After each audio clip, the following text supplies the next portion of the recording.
superiores. Os geólogos esperavam estar certos ao assumir que o granito se formou através do lento resfriamento nas profundezas da Terra, mas desde o início eles obtiveram evidências de que tal premissa estava errada.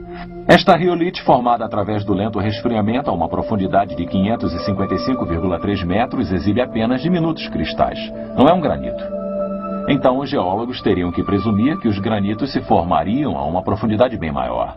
Na década de 60, os geólogos derreteram pequenos pedaços de granitos e deixaram que esfriassem lentamente sob condições de calor e de pressão existentes a grandes profundidades na Terra.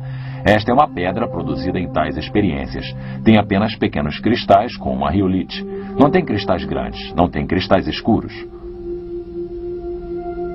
Não é granito. Os halos de polônio nos dizem que os granitos se formaram pela criação, não por processos naturais. Os granitos contêm a assinatura da criação. Riolites e pedras criadas em laboratório não têm. É tudo bastante simples. Apesar de tais fatos, em 1987, geólogos ainda tratavam da origem dos granitos como em 1947, quando foi mencionado como sendo um velho amigo. O simpósio de 1987 terminou com o seguinte lamento. Conforme foi bem documentado pela discussão durante esta reunião, muitas antigas questões ainda são debatidas.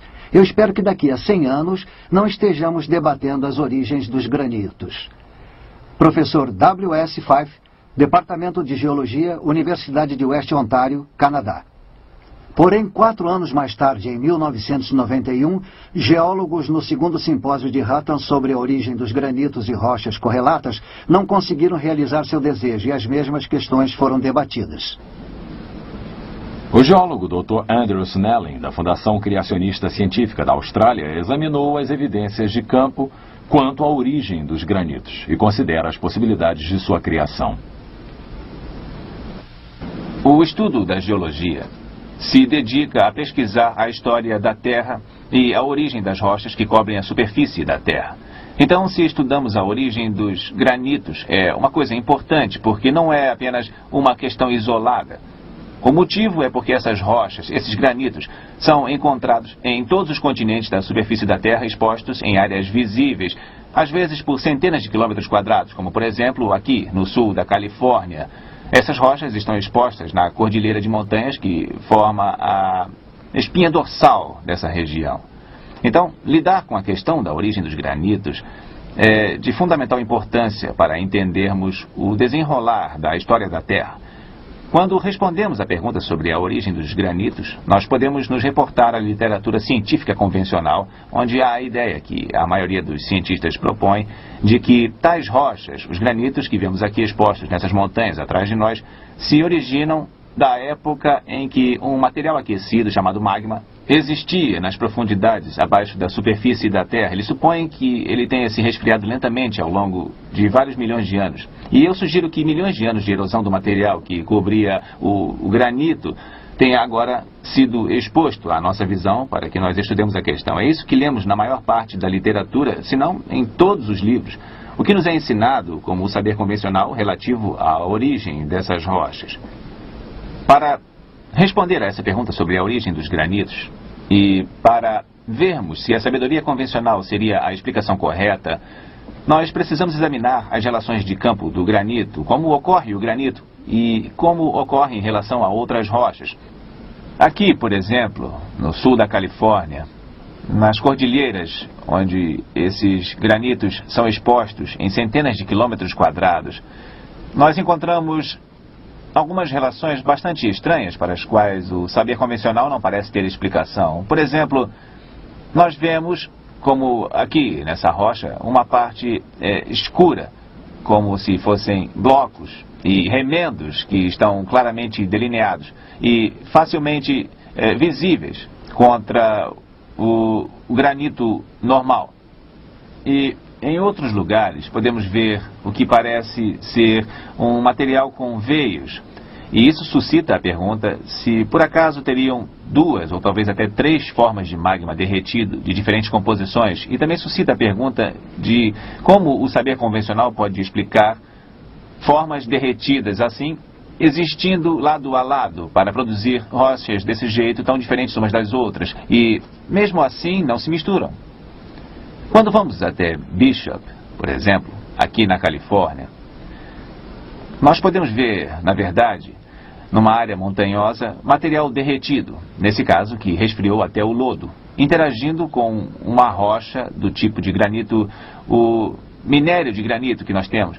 E lá onde sabemos com certeza que houve mistura e interação, nós podemos ver onde bolhas de minério de granito foram incluídas na pedra básica.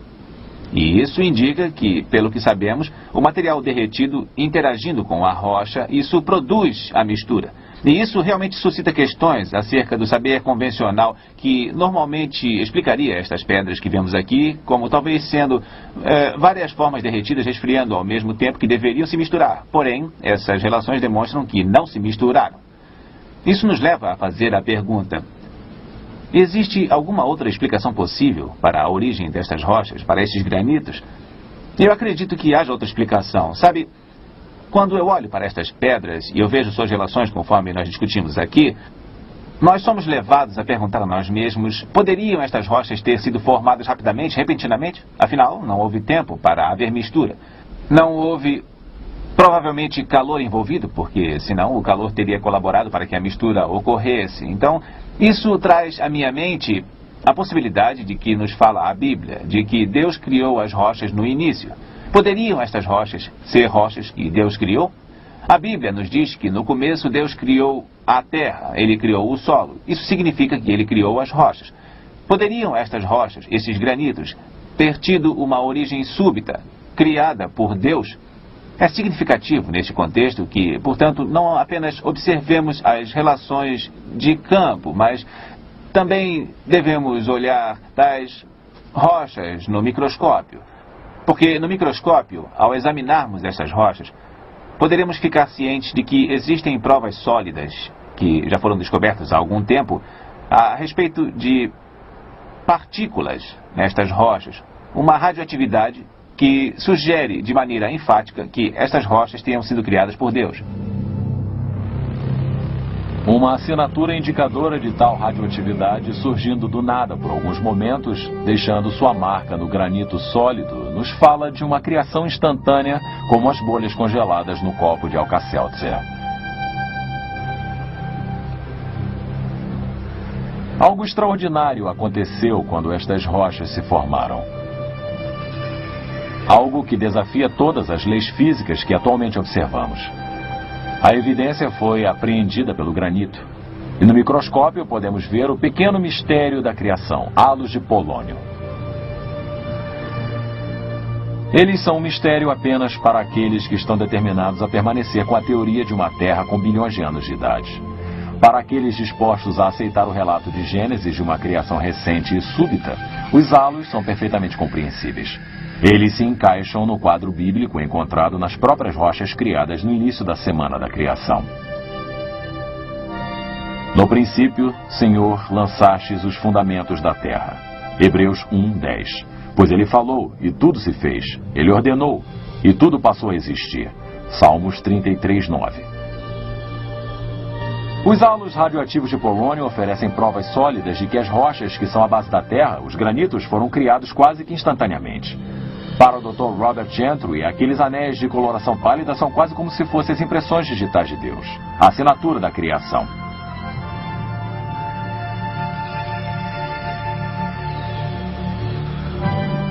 Para maiores informações, leiam o livro do Dr. Gentry, O Pequeno Mistério da Criação.